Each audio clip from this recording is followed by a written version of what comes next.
We'll just give everyone 30 seconds to start clicking on.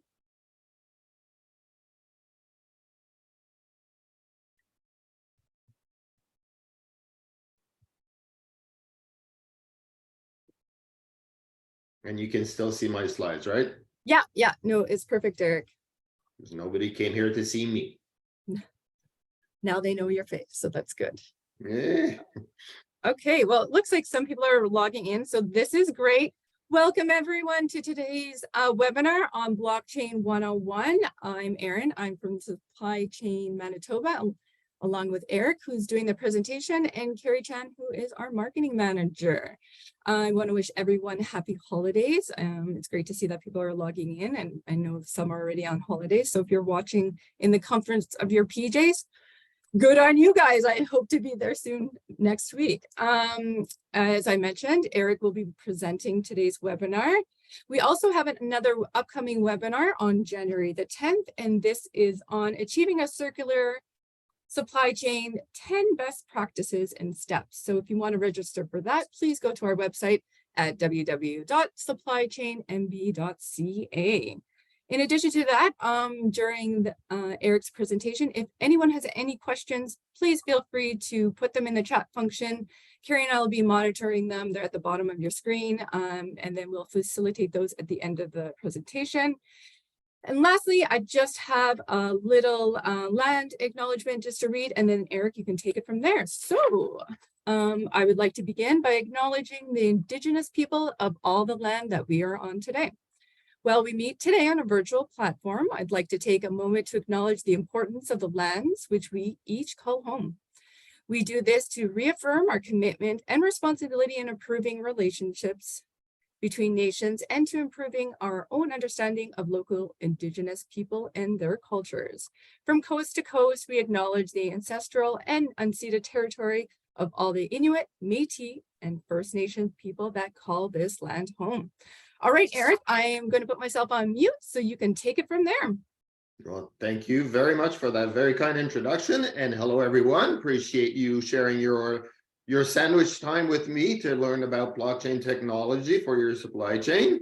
I'm Eric. I'm the president of the Canadian Blockchain Supply Chain Association and now the Global Blockchain Supply Chain Association. So that's why you see the BSCA logo on your screen. A bit about myself. I am a logistics professional by trade, 30 years in the industry. So my background is freight forwarding and customs brokerage, those kind of people. Kind of explains the lack of hair or the gray hair that's left over here. And another disclaimer, I cannot code to save my own life. So this presentation is not about the code and not about the actual technology piece, but more how blockchain can impact the business side of your supply chain. We'll explain a bit of the basics to you and give you some use cases at the end, which are really cool. And if you have questions, yes, please ask the questions. And let me just make sure that I also monitor your chats. There you go. Perfect. So that being said, a bit about the association. We started our life, yes, here in Canada back in 2019. We do three things. We do some advocacy work. So we work with policymakers of all sorts, be it governments or standards bodies globally to advance blockchain and related technologies in supply chain. An example of that is working with ISO. So I am the Canadian representation to TC307, which is blockchain standards globally. So globally, we have a bunch of people, experts that assemble and discuss creating standards for blockchain. Collaboration, of course, it's all about the community and working together. That's pretty much what supply chain is, right? It's our trading partners. So we bring resources, we help with specific projects. We're doing some with different branches of the Canadian government right now, and we have other examples globally. And of course, education. There's still a lot of education to be done around blockchain technology. Blockchain is not about Bitcoin. We say that 10 times a day. So webinars like this, newsletters, workshops. We even built a course for Supply Chain Canada partner CITT around blockchain for supply chain. And we had some supply chain folks, Supply Chain Canada folks in our last cohort. Next one coming up, I think, in February. A bit about our ecosystem. So I did mention the policymakers, right? Governments or government departments as it relates to supply chain, people like Customs and Transport Canada and CFIA and the FDA in the US, etc. So we talked to those folks. GS1, which is kind of like a policymaker around, the barcodes, ISO, etc., the International Chamber of Commerce, etc., etc. Industry, of course, right? The people, who you are, that actually do stuff for a living. So the manufacturers, importers, exporters, different categories of that. Learning, so other associations like Supply Chain Canada, very good partner. A bunch of universities around Canada and the world. The logistics industry, trade finance, because it's cool to move stuff around, but you got to pay for that stuff too. So we include those. And of course, the technology folks. And it's not just about blockchain technology. Blockchain is one of the great tools that we're using to advance our supply chains forward. Started our life in Canada 2019, and ever since been growing globally. We have 2 chapters in South America, soon to be 2 chapters in Africa, Europe, USA, India, Australia, New Zealand, and we are growing. So lots of fun, great community. Interactive portion of the webinar, and feel free to raise your hand or unmute yourself if you can. I'm not sure that Aaron gave you the permission for that, but if you can, please do so. If not, use the chat. Give me, please, examples of supply chain chaos that you've been living over the last few years. Interactive, give me ideas. If not, I'll throw them out and give you all the answers, but I want to hear from you, right? What are your supply chain problems that you've been living with over the last few years? Hey, Eric, it's Aaron. I did not give them the capability to speak up. So you might have to just start with a couple of your own examples. I will do that unless people want to use the chat, which is fine. But yes, then I will go ahead and give some examples. So what have we had for supply chain disruption over the last few years? Pandemic, right? Easy one. Wars, right? Another easy one. Container imbalances. Port strikes, rail strikes in the US almost about a month ago, I think. Floods, right, in BC not too long ago. What else have we had? Staffing issues, of course. What else? The Suez Canal, right? A few years ago, cyber attacks against major carriers, and I could go on for a while. And typically when I ask these people, right, I have a segue, which kind of explains this slide. We've been living all this chaos for a long time. Oh, volcanoes, old people like me, they remember volcanoes disrupting air freight a while ago. Anyway, I will move on now. So one of the more important aspects of supply chain disruptions, in my humble opinion, is absolutely the way that we've been sharing information in our supply chains. Bad data, I think, is even more disruptive than all the examples I just gave, right? So, and I'm sure that, I can't see you. I'm sure a few of you are nodding. Yeah, bad data. Yeah, that impacts me all the time. So with that being said, technology to the rescue, right? Blockchain is a portion of that, a portion of the solution, a great tool to advance your supply chains. And we'll take a look at that as well. Again, bad data or bad information. When you think of your own supply chains, no matter how you are involved, typically you deal with other people, right? You deal You typically have a seller and a buyer. You can have carriers. You can have government departments. You can have manufacturers, tier 1, tier 2, tier 3 manufacturing from time to time, right? So you exchange a lot between those different parties.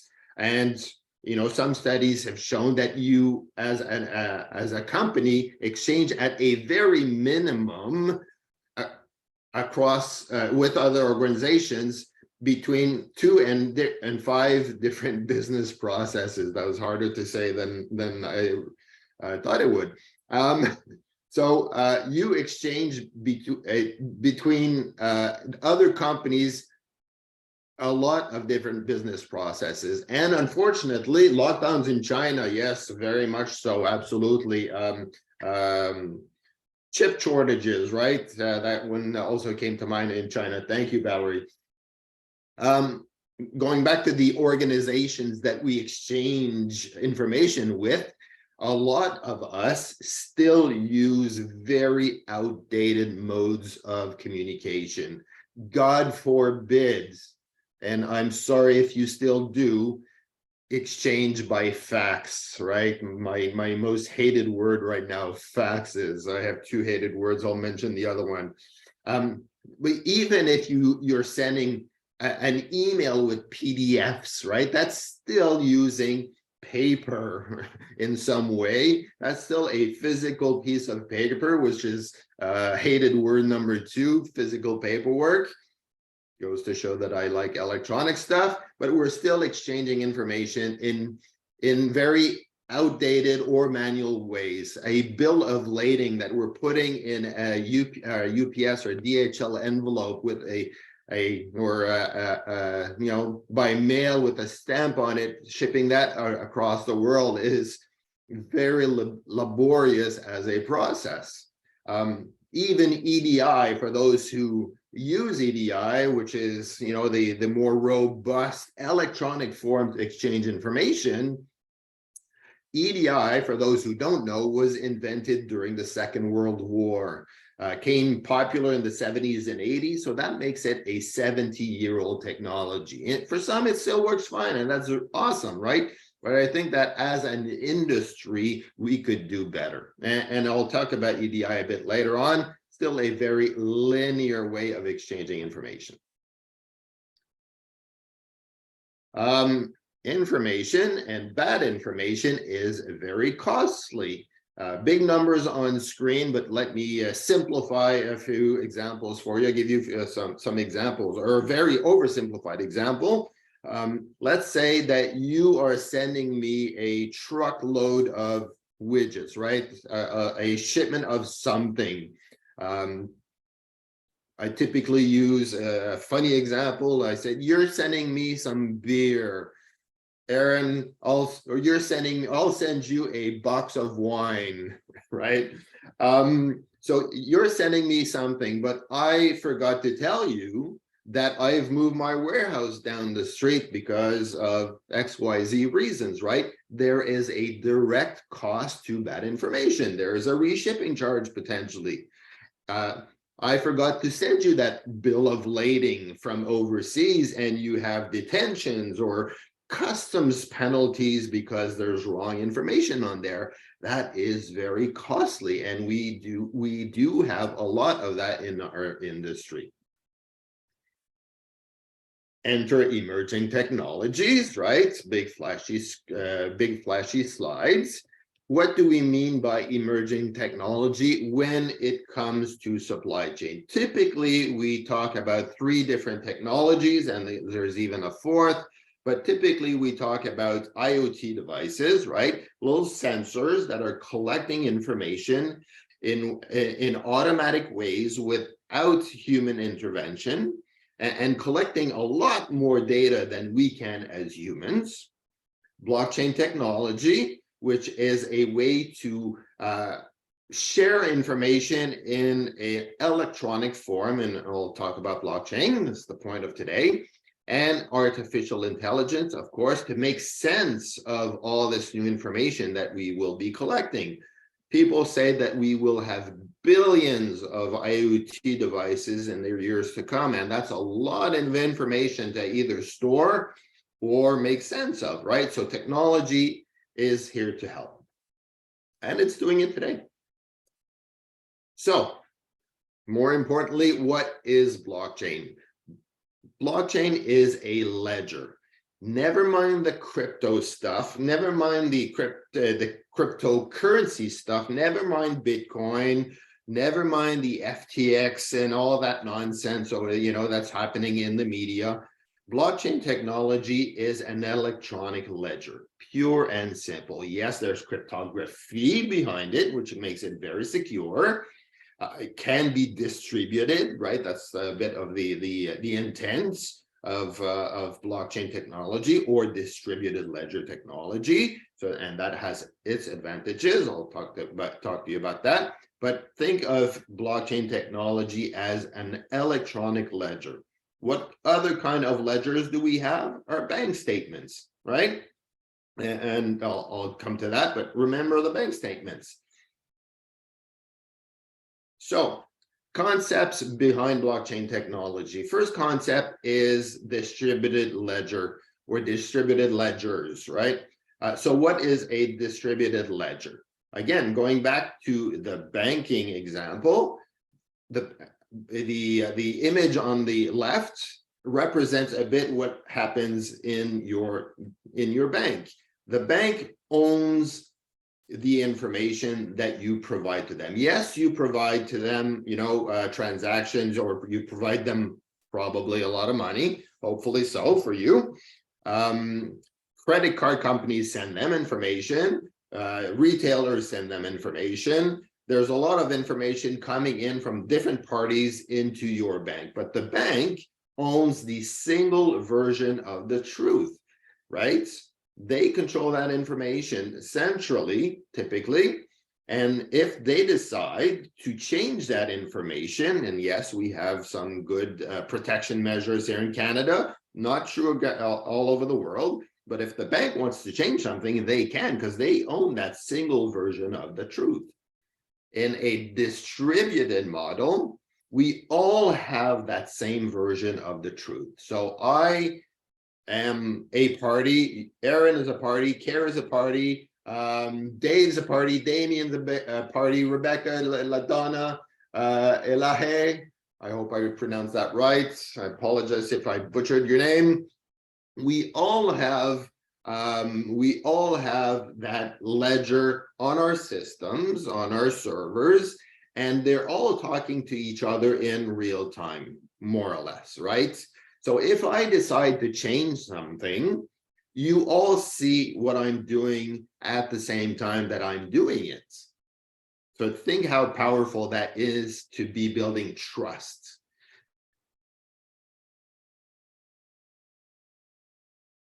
At the end, then you see what's going on, right? It's oversimplified, but that's kind of the point of having a distributed or decentralized ledger is we all have that same copy of the transactions going on at the same time. Do we need to spill our industrial secrets? No, we give permissions to the fields that we need to. Again, if Aaron and I share some bits of information and only us two need to see that information, then only us two can partake in that information, but it's still on the ledger for others to validate and to take action if needed. So that's the concept of distributed or decentralized. Very powerful, and again, it's about building trust, and it's about sharing information in a non-linear way, in a real-time way between different parties. And I'll get back to it a bit later with more examples. The second concept behind blockchain or distributed ledger is actually the chain of blocks of information, right? That's why we call it blockchain. It's a chain of blocks of information. So in this example, we have block one, which is going to be the genesis block, right? That first block that comes out of a transaction string. It contains information. It contains the cryptography stuff, so it's very safe. we share those keys in different ways. And again, I don't want to get into the technology because way above my pay grade. And I don't want to bore you. I don't want you sleeping after your sandwich. But block 1 has bits of information in it, right? It's that first block. Block 2, again, has a timestamp, has the consensus, the cryptography stuff, but and it has new information, right, that you're adding into the transaction. But block 2 has a copy of that new information and a copy of block 1 in it. Block 3, again, you're adding information. Block 3 has the cryptography, it has the consensus, and has a copy of block 2, which has a copy of block 1. And that makes the auditability of that chain of transactions very robust, because block 10 or block 100 has a copy and has a link to all the previous blocks before it. Does that mean I can't go change information if I make a mistake? No, that's not the case. You can change information, update information in block 100, but you still have that audit trail of what went on before it, right? All the way down to block 1. And that makes it, again, very powerful from a traceability perspective, from an audit perspective. And we'll get into those examples in a bit. So those are the very high level concepts of blockchain technology, distributed ledger technology. Now, back to supply chain stuff. When you think of your supply chain, again, very oversimplified example of a supply chains. Yes, supply chains can be very complex, but they are still very linear. So typically it starts with a buyer, right, that wants to buy something, issues a purchase order to a seller. The seller might be the manufacturer or might not. You might, have a tier 1, tier 2, tier 3 manufacturer involved. You are the person who assembles it. I pick up my phone because I typically give that example. And in that phone in front of me, and the computer, in our cars, hundreds, if not thousands, of different parts that come from all over the world that are assembled and then eventually shipped, right? So manufacturer, tier 1, tier 2, tier 1, 2, or 3, does their work, ships it overseas, potentially, right? 90% of the world's global trade moves by boat, crosses the ocean, arrives at a port of Vancouver, potentially. Paperwork goes to customs. Customs releases it, might go to a warehouse, a distribution center, and eventually goes to the consumer or the end user, right? In this scenario, and this scenario is very typical of most supply chains, all these parties have two things that impact them, right? They all have their own data silos. So every which one of these parties have their own computer systems. Might be a WMS, might be a TMS, might be an ERP, might be an Excel spreadsheet, might be a piece of paper on the corner of the desk, who knows, right? But everybody has their own little data silo. The second thing that happens between all these data silos is each of these parties typically has to wait for the party before it for the information to come. Again, right, the customs, the government is waiting for that carrier to say, here, Mr. Mrs. Customs Officer, here is the big pile of pieces of paper that I have on my vessel. Custom clear it, please. Then Custom does their job with the stamp. I know it's not that way anymore, but come on, humor me. And then that government entity, distributes all those papers with all the trucking companies for delivery. So we're all waiting for the party before us, typically for bits of information or to react. What does that bring? Lack of traceability between all these different parties, lack of responsiveness. We're always waiting for information. But more importantly, just the reconciliation of all these bits of information Some say you have up to 200 data points in a single shipment. Sometimes if you do a right study on your supply chains, you'll see that might be true. But reconciling all these bits of information between all these different data silos. So I'm the seller, I'm typing up information in my system, I'm sending a PDF or an EDI to manufacturer in this case. If it's a PDF, I take that PDF, I have to retype everything in my computer system and so on, right? So reconciliation burden, sometimes very manual, prone to mistakes, etc., etc. Again, I'm oversimplifying, but I think you'll agree that in a lot of cases, that is still the case. But here comes the cool part. In a blockchain supply chain, we are sharing information in a different way. Again, oversimplified example of what a shared or distributed ledger means. Same parties, same bits of information, but we're all sharing it to a common ledger. Again, do you need to display all your industrial secrets to everybody? Absolutely not. You know, does the carrier need to know that the payment was done between the buyer and the seller? No, but the information is there on the ledger for the buyer and seller to take action on it. Does customs need to know that the payment was done? Probably not. But when the carrier or the shipper updates the waybill, that waybill is there for all the parties that have the right to see it to take action on it. And again, that is very powerful. No reconciliation, not waiting for each of these different parties to do their stuff in their computer system and send it forward, right? It's there already. So almost real-time sharing of information.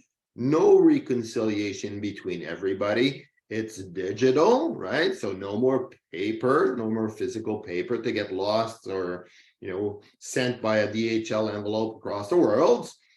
And again, you're sharing information in a trusted fashion, going back to the distributed model that I mentioned earlier. So I think if you're going to remember something out of your time spent with me today, is this. And the fact that that blockchain is not about Bitcoin technology, it is a very enterprise grade technology, and I'll prove that point a bit later on. Any questions or comments before I move forwards? And I'll check the chat and the Q&A. No, all right, I will accelerate this so you can have your soup after your sandwich. So why blockchain, right?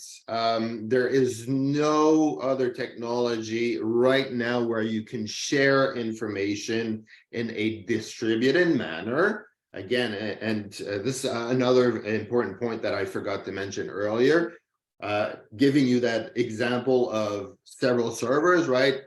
Myself and Aaron, Carrie, and all of you have different servers. We're all sharing this ledger on it. If my server goes down for some reason, and I'm the bank in a centralized manner, what happens, right? You can't do your banking stuff anymore because their systems are down.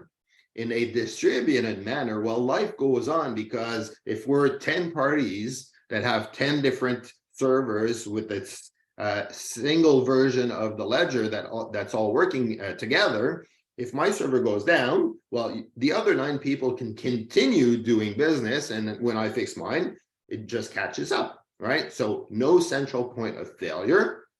It is digital, so you can automate stuff, smart contracts. Again, the traceability aspect of things. You can't overwrite the information that was in that block 1. You can correct your mistakes if need be in block 10 or block 100, but you can't overwrite it, or you can't overwrite the information in block 1 because it's contained in block 2 and 3, etc. So again, audit trail, very powerful. And again, real-time data sharing.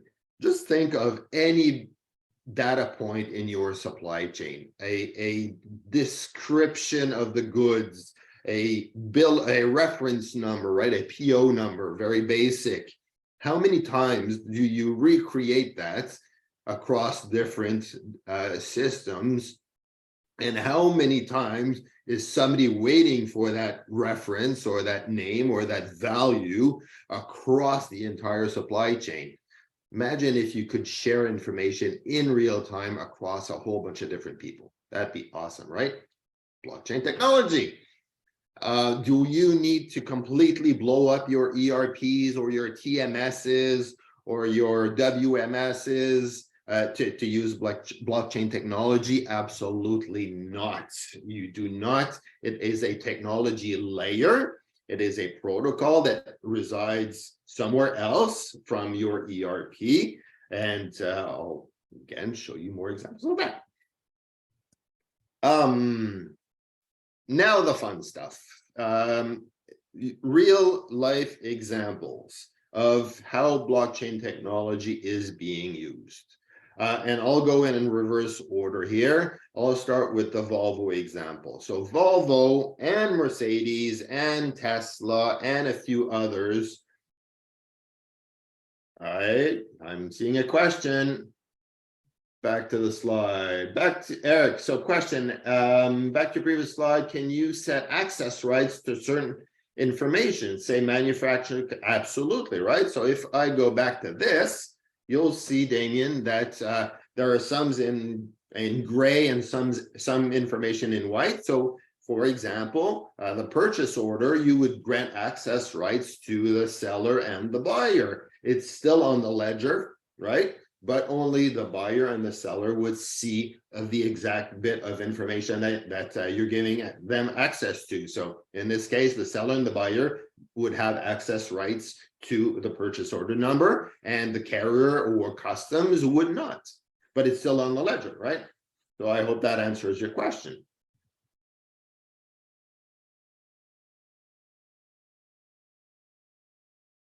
Back to my examples. So Volvo and Tesla and Mercedes and a few others are using blockchain technology to trace critical minerals that will eventually end up as a battery going into these cool new electric cars that everybody's building now, right? So a lot of the world's cobalt that eventually becomes a battery. So you have lithium and cobalt, and I mean, I'm not a scientist, but a lot of the batteries in electric cars come from cobalt, and a lot of the world's cobalt comes from the Congo these days, the biggest global manufacturer of cobalt. Canada's somewhere in there, but the Congo is the biggest one.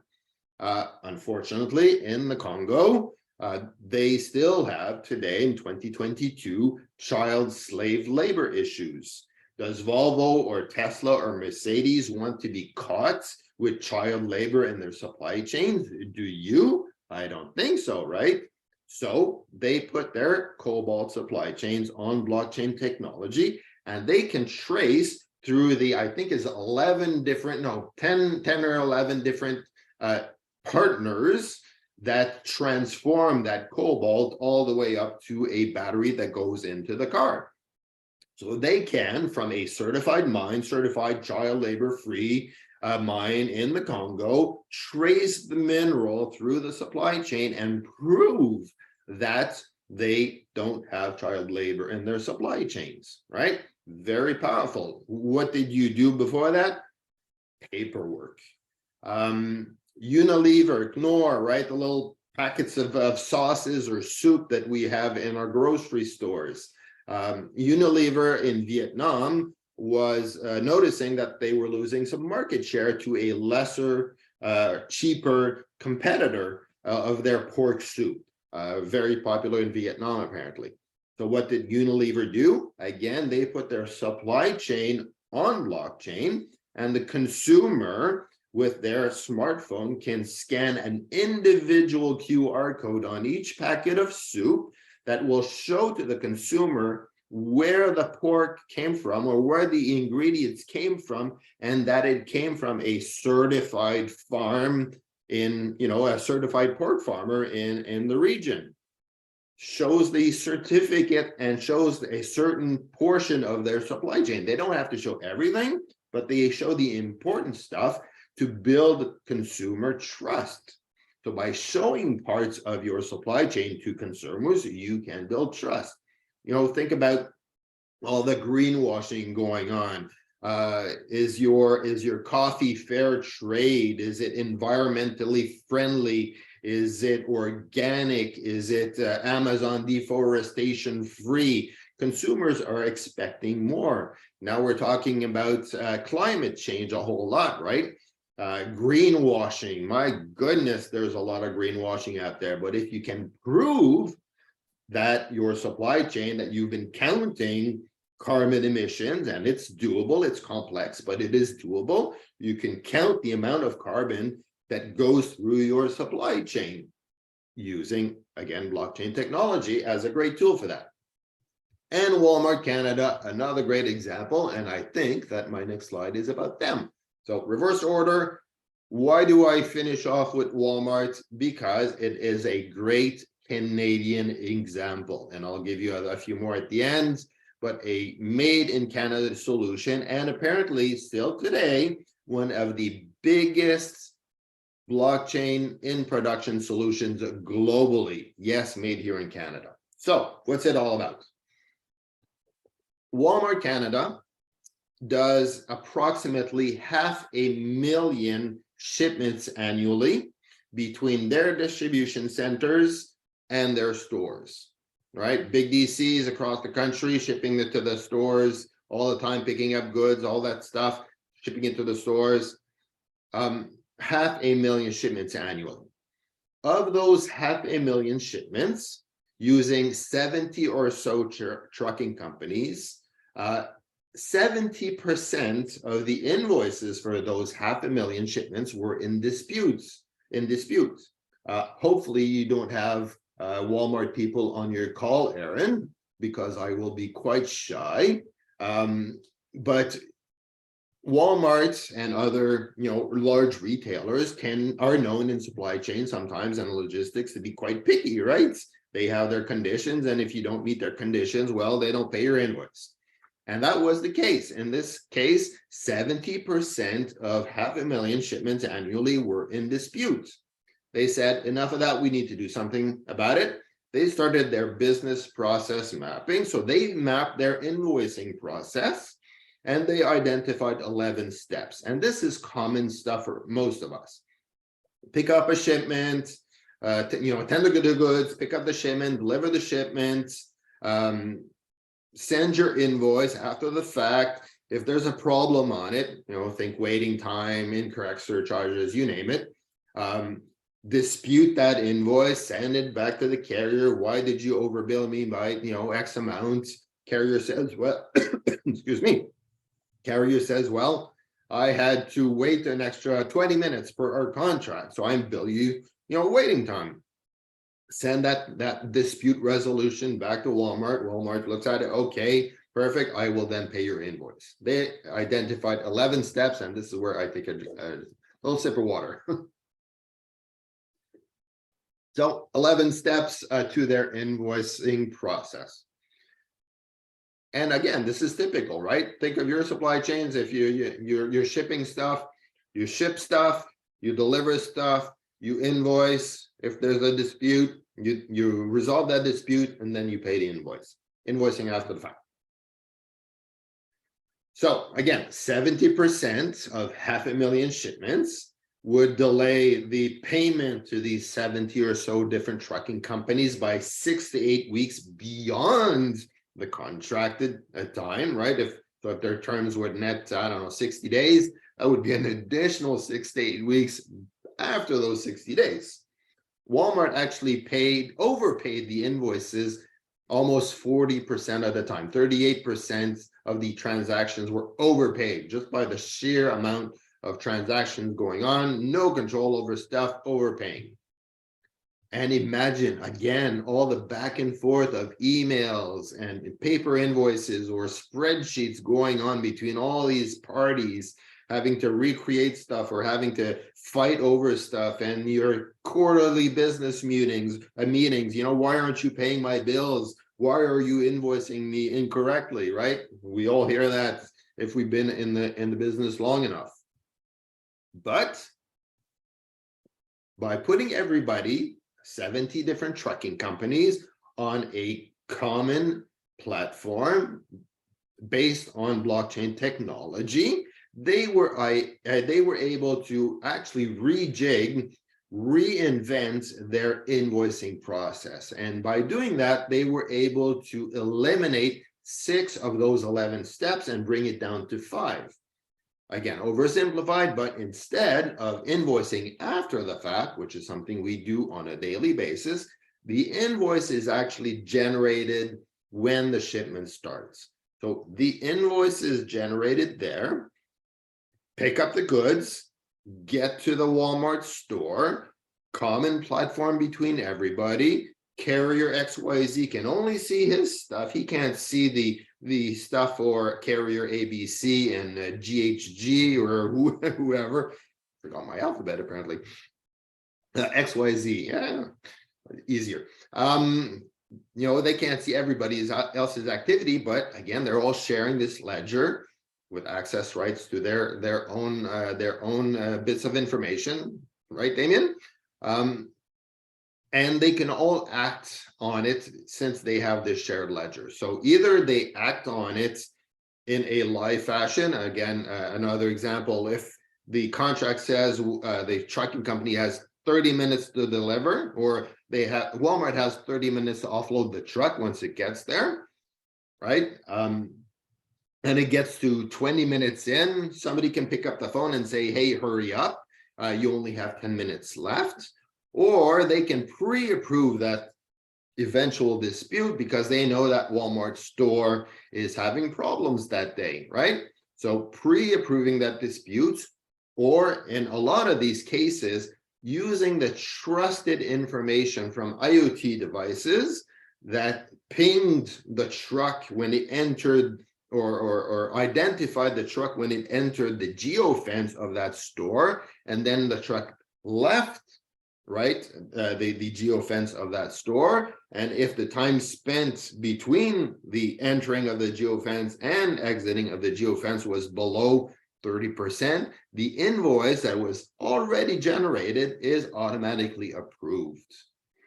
And by doing that, by changing the way that they invoice, using technology, using blockchain to trust information that we're sharing between different parties, they were able to eliminate virtually 100% of the disputes between the 70 trucking companies and Walmart Canada. So from 70% of 500,000 shipments down now to below 1% are in dispute. Imagine the time you would save by not going over invoicing and fighting out between a whole bunch of different parties.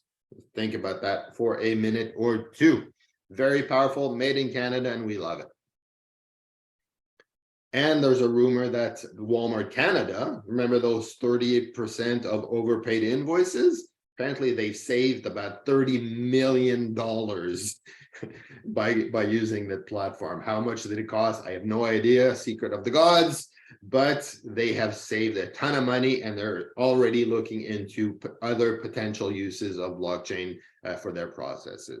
Again, did they have to completely start a new system, get a new TMS between everybody? Did all 70 trucking companies have to change their TMS?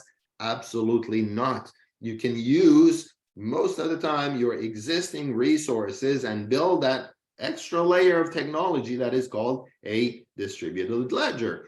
So in this case, 70 trucking companies, 70 levels of IT maturity, 70 potential different TMS systems, all talking to the shared ledger between Walmart and the trucking companies. So some are using EDI, some are using APIs on the cloud, some are using Excel spreadsheets that they load up, or a web browser.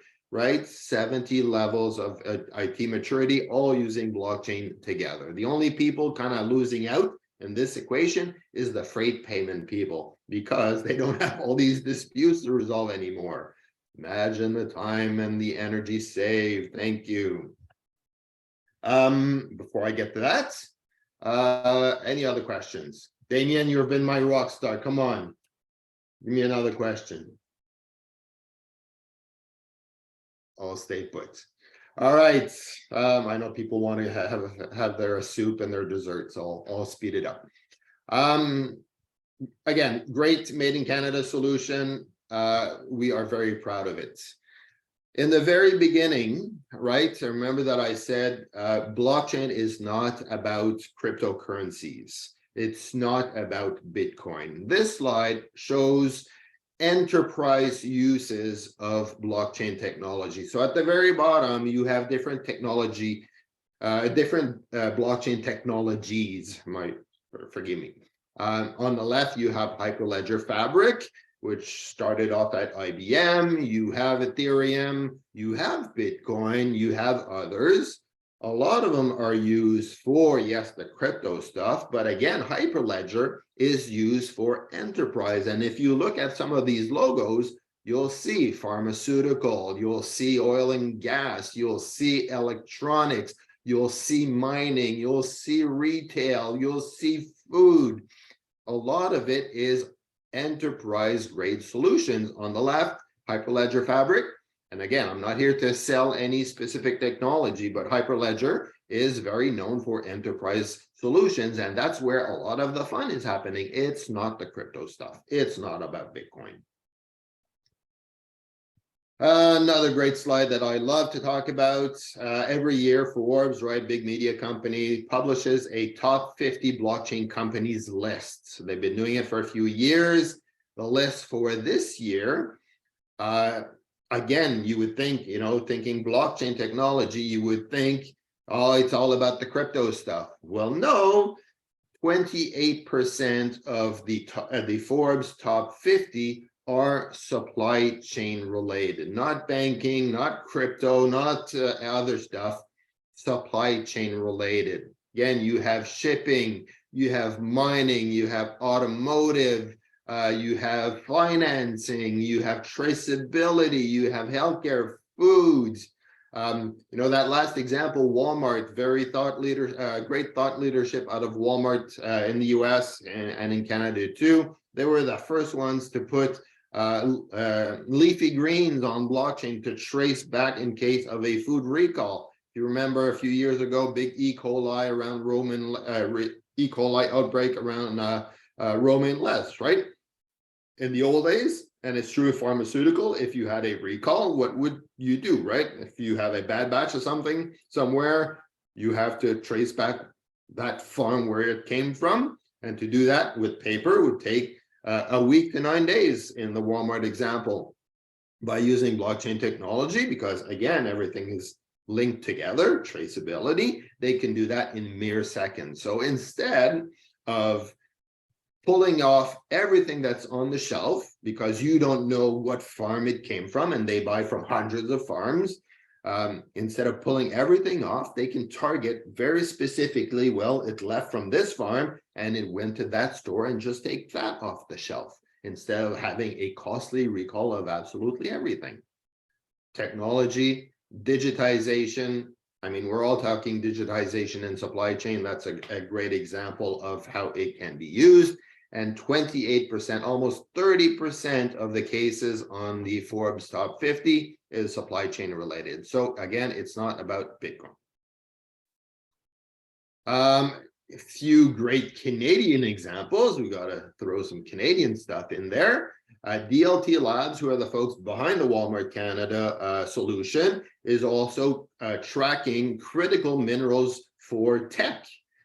Peer Ledger is tracking gold through a gold market or a gold exchange. Thank you, I was looking for that word, in the UK. So who knew gold had some fraud issues in it, which is true for food, which is true for a whole bunch of different things. But in gold, a lot of fraud, and now they can trace that gold through these markets, gold going across the world, and prove not only that it's not fraudulent gold, but they're also tracking ESG metrics. So it's coming from a mine that's been certified, not having those child labor issues, and they can track carbon emissions, et cetera, et cetera. Prove It is doing it for sheep livestock. Again, a very regulated space, disease, which is common in sheep and in other livestock. They got to trace disease to be able to provide to certain international markets. Prove It is tracking those sheep, and I kid you not, they are using sheep facial recognition as a part of this solution and blockchain technology. So they can, prove that, if that sheep has a disease, well, it came from that farm, and identify stuff faster and not cut off the entire market. And we have a ton of different examples, and these solutions are made in Canada. There's a great one in Edmonton, in Manitoba, in Winnipeg, yeah. Theory Mesh in Manitoba is doing it to track ingredients to make sure that there's no gluten that goes into the final recipes of certain products. It all came about because Chris, the founder of Theory Mesh, was gluten allergic or intolerant, and he had difficulty knowing what ingredients were in certain foods. So he built a solution. He comes from Microsoft, and he built a blockchain-based solution that traces the ingredients through the supply chain. Again, food supply chains are very complex, and you can trace your stuff. And Chris is a great guy. Coming up on the top of the hour, so that is pretty much it for me. Thank you very, very much for your attention. If you want more, follow us on LinkedIn, our website, join our newsletter. You can register yourself on our website directly. Send us an email as well. We are always happy to chat and help where we can. And with that, thank you very much for your attention. Thank you very much, Eric. That was super informative. So I must say you provided quite a few examples on how bad data can obviously be expensive and kind of make a disaster out of everything. The Walmart example that you gave us of the 70% and then moving to obviously blockchain and resolving almost 100% of their invoicing issues is crazy. So if someone was wanting to start obviously moving towards the concept of this electronic ledger that is shared, what would their steps be? Typically, what we suggest if you want to go down the blockchain path is do a proper assessment of your supply chains. Do proper business process mapping. Map your data points. Map your supply chain. So who are your partners? What's important for you, right? Are you tracing critical minerals because you need to prove something to someone? Or do you need to provide some regulatory data to someone? Or do you have an incredible amount of invoices in dispute? Is paper slowing you down, right? What's your biggest pain point? So typically we say, start small, think big, but start small. Start with something that's really disrupting you and map it through your supply chain. Talk to your partners. This is going to be a collaborative effort between your trading partners. So if you're down the line of a supply chain, if you're at the tail end of your supply chain and you need to know where fabric is coming from in Asia potentially, and you want to make sure that this fabric is fair game, then talk with your providers, people you trust, people who are going to be able to do this for you. Again, start small, map your stuff, look at the technologies that are involved already, look at the gaps. Blockchain's not the right solution for everybody. You have other solutions out there for traceability, you have other solutions out there for visibility, but if you're involved with a whole bunch of different trading partners and you have a lot of reconciliation issues, blockchain might be a solution for you. In our course that we give, we have a decision tree that kind of says, if you do this, do that, right? So that is the kind of stuff that you need to look at. But again, start small, look at your business and move forward. Perfect. Okay. And then you also had touched on obviously moving from this linear supply chain to obviously this more electronic shared services. And that's a good segue. We do have another webinar coming up on January 10th on circularity. So it's obvious it'll be on January 10th. So please sign up for that. It is a 10 best practices on moving from a linear supply chain to a circular. In addition to that, Damon has been a rock star. So he is very thankful for all the information that you presented. And he is interested in, obviously you just provided a little bit more information. Eric does do other training and education on blockchain. So please feel free to reach out to him on these contact points that he put on this last slide. If not, reach out to me. I am more than happy to share Eric's contact information. He is partnered with CITT, who we also promote their supply chain training courses. So we all work really well together. So if anyone has any other questions, that is, yeah, just contact me.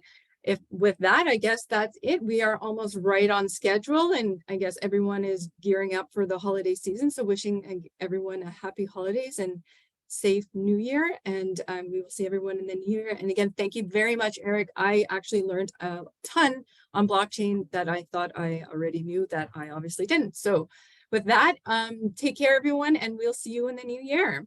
Happy New Year. Thank you. Bye-bye.